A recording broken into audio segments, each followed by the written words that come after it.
هو كذلك. لماذا؟ لأنه عملية الاحتجاز في كفة وتصوير عملية الاحتجاز في كفة أخرى.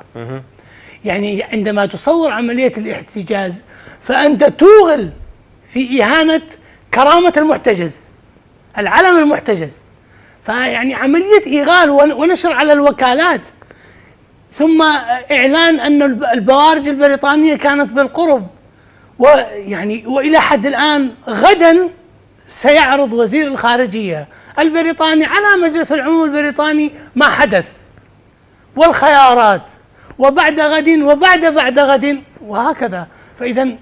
فإذا نحن نتحدث عن ما هي القوة التي تمتلكها إيران لمواجهة بريطانيا ومواجهة أمريكا.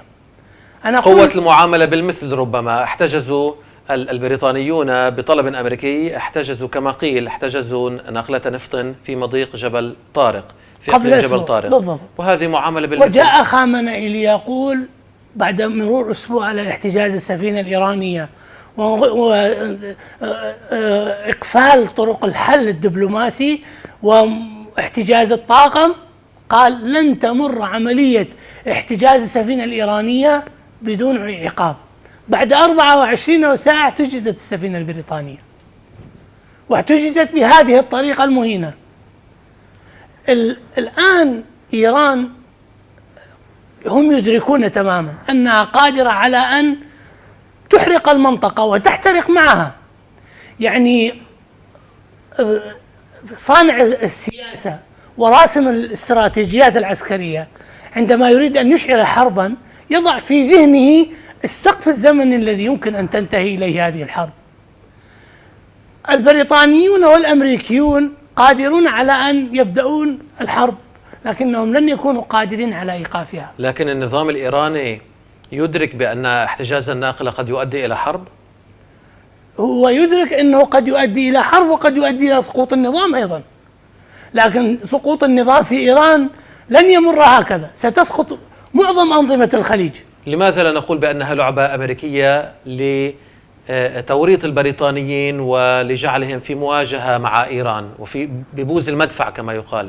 يعني هو عملية الدفع بالاتحاد الأوروبي إلى أن يكون جزءا من هذه المواجهة قامت بها أمريكا من البداية، والآن الحديث عن تشكيل قوة متعددة الجنسيات لحماية الملاحة الدولية في المضائق في خليج عدن وفي خليج العربي وفي مضيق هرمز. هذا ما تتحدث عنه أمريكا، أو منذ بداية الأزمة هي تحاول أن تشعن هذا الأمر، لكنها في النهاية لحد هذه اللحظة لم تتمكن من إيجاد هذه المظلة الدولية، لأنه العالم ليس على قرب رجل واحد.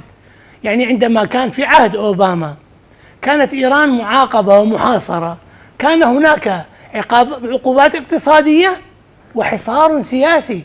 أوروبا وأمريكا والصين وروسيا ومعهم أمريكا الكل يقفون صفا واحدا يطلبون من إيران أن تتنازل عن برنامجها النووي. عندما توصل الدول هذه الكبرى إلى اتفاق مع إيران ومشت الأمور، جاء ترامب لينسحب لوحده دون تنسيق مع هذه الدول. وما حصل أن إيران حوصرت اقتصاديا لكنها غير محاصرة سياسيا. الدليل أن موغريني في اجتماع الاتحاد الأوروبي الأخير قالت إيران ملتزمة. فيدريكا موغريني مسؤول السياسة الخارجية للاتحاد الأوروبي. نعم، قالت أن إيران ملتزمة بالاتفاق النووي ولم تخرق الاتفاق النووي، وأن علينا كأوروبيين أن نفكر بجد كيف نستطيع أن نفعل الآلية التي وضعت لتفعيل التجارة مع إيران حتى تبقى في الاتفاق النووي.